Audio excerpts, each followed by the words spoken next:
उम्मीदवारी भी जाहिर हो रही है, क्या है वंचित बहुजन आघाड़ी की ओर से आदरणीय बाला साहब अम्बेडकर साहब के मार्गदर्शन में उनके सूचना अनुसार महाराष्ट्र प्रदेश अध्यक्ष आदरणीय रेखाताई ठाकुर द्वारा क्रमांक 90 देगलूर बिलोली विधानसभा बाई इलेक्शन के कैंडिडेट के तौर पर डॉक्टर उत्तम इंगोले साहब की उम्मीदवारी की घोषणा आज की गई है। डॉक्टर उत्तम इंगोले साहब वंचित बहुजन आघाड़ी के नेता हैं जो MBBS MD इंटेंसिविस्ट के तौर पर अपना अस्पताल चलाते हैं। पिछले 20 सालों में अस्पताल के ज़रिए आरोग्य के क्षेत्र में उनकी सेवाएं महत्वपूर्ण रही है। उनकी एक विशेषता यह है कि वो सर्पदंश स्नेक बाइट सांप काटने को लेकर कई पेशेंट्स में उन्होंने जन जागृति की है। ग्रामीण एरिया में, खेतों में, गांव में, बस्तियों में, कस्बों में जन जागृति के साथ साथ उन्होंने सांप के सैकड़ों पेशेंट्स के जान भी बचाई है।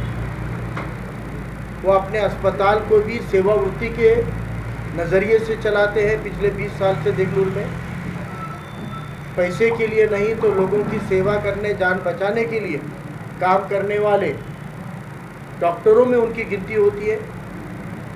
साथ ही साथ वो 15-20 सालों में फुले शाहू अम्बेडकर इस मूवमेंट के एक्टिव मेंबर रहे हैं।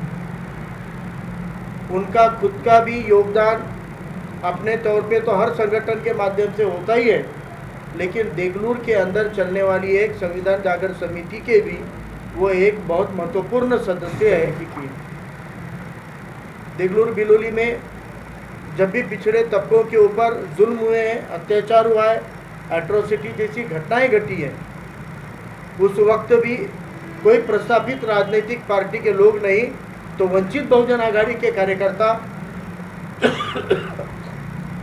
तालुका अध्यक्ष हो या जिला कार्यकारिणी के लोग हों, वो सबसे पहले वहां पहुंचते। पुलिस में केस मामला दर्ज कराने से लेकर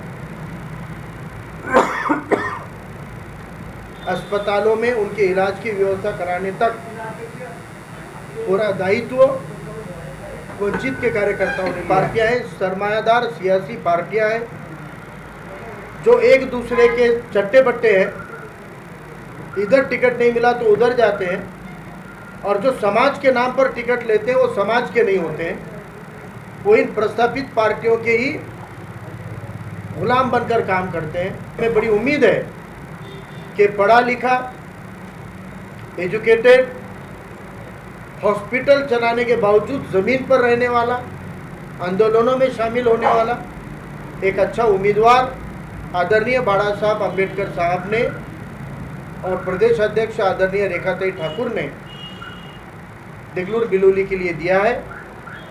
ये देगलूर बिलोली के मतदारों का, वोटरों का, रायदरियों का एक बहुत अच्छा, उनके लिए खुशगुमान बात है कि एक अच्छे पढ़े लिखे कैंडिडेट को वोट देने का एक मौका वंचित बहुजन आघाड़ी ने सामने लाया है। और हमें यकीन है कि वंचित बहुजन आघाड़ी के उम्मीदवार को देगलूर बिलोली की आवाम अक्सरियत के साथ में वोट करेगी और चुनकर लाएगी इंशाल्लाह। सर, आपको बहुत बहुत मुबारक, अपोलो में आपकी सीट आए। जी जी जी सर, एक कांग्रेस ऐसा गाड़ी जो देगलूर में बहुत माना जाता है सर, वंचित का क्या रोल रहेगा सर? क्या अलायंस करेगी हिमायत से या BSP से? देखिए, अकोला के जो नतीजे आए हैं जिला परिषद के और पंचायत समिति की सीटें, आपने देखा कि सभी सरमायादार सियासी पार्टियों को सुलाकर अकोला में हो, वाशी में हो, हमारे जिला परिषद के मेंबर भी चुन के आए, पंचायत समिति के मेंबर भी चुनकर आए हैं। लेकिन जितने लोग चुनकर आए हुए हैं, आप देखिए उसके अंदर सभी जाति के लोगों को चुनकर लाने का काम वंचित बहुजन आघाड़ी ने किया है। वहाँ पर अब तक के आए वाले इन्फॉर्मेशन में 2 पंचायत समिति के सदस्य मुस्लिम भाई हमारे वहाँ चुनकर आए हुए हैं। तो जो अकोला में हो रहा है, जो वाशिम में हो रहा है, इंशाल्लाह वो देगलूर बिलोली में भी हो सकता है, वो नांदेड़ जिले में भी हो सकता है। सर, देगलूर में आपने हाँ राष्ट्र लड़ाई किससे? कांग्रेस से या BJP? नहीं देखिए, हम तो दोनों को अलग मानते ही नहीं है। अभी इस वक्त आप मुझे बोलिए, भाजपा के आरएसएस वाले भाजपा के टीम का कोई कैंडिडेट है क्या? भाजपा का कैंडिडेट है क्या? पिछले 2 सालों से जो सेक्युलर महाविकास आघाड़ी का नेता था वो भाजपा से टिकट लेके खड़ा हुआ है। तो यहाँ पर जो उम्मीदवार है, एक उम्मीदवार अशोक चौहान का है, जिसको चुना कर लाकर रबर स्टैम्प बनाने का एक षड्यंत्र अशोक चौहान और उनके 40 चोरों ने मिलकर रचा हुआ है कि उनको वो बच्चे को चुना कर लाना है और चुना कर लाकर 300 करोड़ का जो कामों का टेंडर है उसमें उनको फ़ायदा लेना है।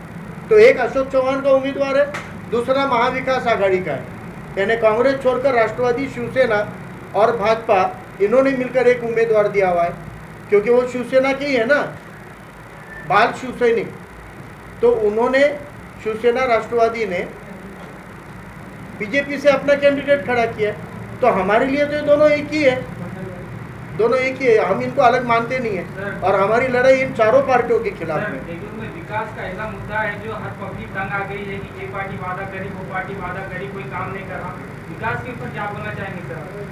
हमने पहले भी कहा है, आज भी कह रहे हैं कि देगलूर एसी रिजर्व कॉन्स्टिट्यूंसी होने की वजह से दिगर विधानसभाओं से देगलूर का कोटा कई गुना ज़्यादा होता है।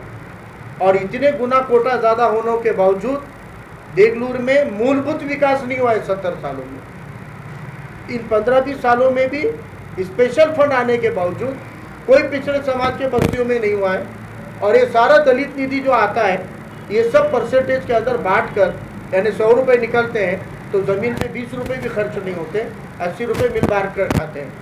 इसीलिए अगर अभी आवाम को लगता है विकास करना है, इनको मौका दिया ना आपने, ये दोनों पार्टियों को मौका दिया आपने, ये दोनों उम्मीदवारों को मौका दिया आपने, उनको एक बार आजमा चुके हैं।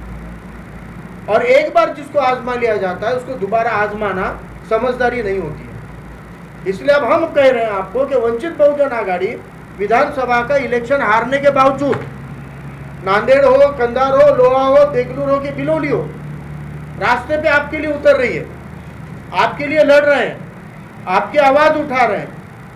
तो एक मौका इस सियासी पार्टी को भी दीजिए ना, एक मौका हमको भी देकर देखिए।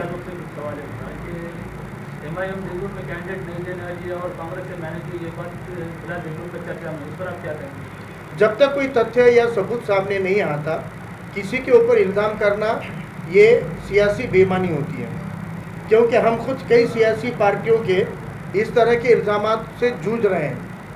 सियासी पार्टियों को अपने खुद के फैसले लेने का इख्तियार होता है। मैं एक तवक्को का इजहार करूँगा कि किसी भी सियासी पार्टी को अगर लगता है कि सर्कल वाइज, गांव निहाय अगर उनके पास संगठन है, कार्यकर्ता है और वो इस चुनाव के अंदर जीत हासिल करने के जैसे जो क्राइटेरिया है, निकष है, उसको पूरा कर सकते हैं, तो उन्होंने लगता है कि उनका कैंडिडेट जीत नहीं सकता है, तो ऐसे सभी संगठन ने, पार्टियों ने, अपक्ष उम्मीदवारों ने वंचित बहुजन आघाड़ी के साथ में आकर खड़ा होना चाहिए। क्योंकि अभी इस वक्त आने वाले मुस्तकबिल में हमारे समाज को, वंचित घटकों को, बहुजन घटकों को, अक़लियती घटकों को इंसाफ मिलेगा कि नहीं मिलेगा, सवाल इस बार दवाखाने में बेड नहीं दे पाए ये लोग, तो ये हमारे आगे मुस्तकबिल में क्या देंगे? देखिए, जो भी हमारा साथ दे रहे हो तमाम मित्र पक्ष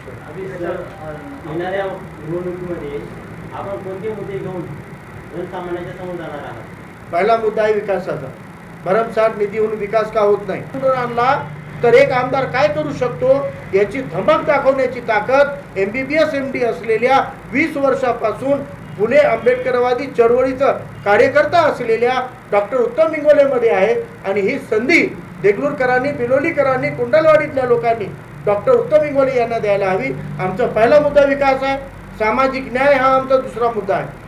मागासवर्गीय घटकाच्या राखीव मतदारसंघामध्ये मागासवर्गीयांवर अत्याचार होतात, ॲट्रॉसिटीच्या घटना घडतात। आमच्या एका मातंग बहिणीवर चिमुकलीवर बलात्कार झाला बिलोलीला, तो हे आमचं धोरण आहे। सर, किसान हाल ही में बारिश गिरी थी, बहुत पीक नाश हो, फसलें पूरे बर्बाद हो गए, कोई आमदार आने को तैयार नहीं है। पब्लिक में आक्रोश है कि ये इलेक्शन वोट किसको दें? अब क्या कहेंगे वंचित आघाड़ी, क्या करेंगी किसानों के साथ? वंचित बहुजन आघाड़ी शायद ऐसा पहला पक्ष है जो खेतों पे जाकर किसानों के हालात को देखकर आया हुआ है।